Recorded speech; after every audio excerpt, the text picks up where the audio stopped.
ঢাকা বিশ্ববিদ্যালয়ে জাতীয় কবি কাজী নজরুল ইসলামের কবরের পাশে শায়িত হলেন শহীদ ওসমান হাদি। বিপ্লবী এ যোদ্ধার লড়াই এগিয়ে নেয়ার প্রত্যয় সতীর্থদের।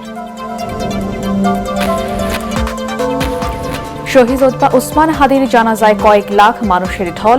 হাদির শেখানো মন্ত্রে উজ্জীবিত হবে বাংলাদেশ। প্রধান উপদেষ্টা 24 ঘণ্টার মধ্যে খুনিদের বিষয়ে জানাতে আলটিমেটাম ইনকিলাব মঞ্চের।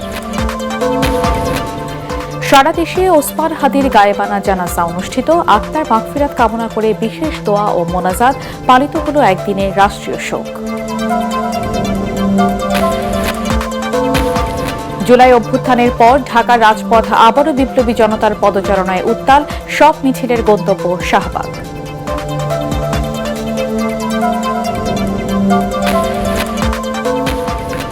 এবং দেশে ফিরল সুদানে সন্ত্রাসী হামলায় শহীদ সেনাবাহিনীর 6 শান্তিরক্ষীর মরদেহ। কাল ঢাকা সেনানিবাসে জানাজা শেষে পরিবারের কাছে হস্তান্তর।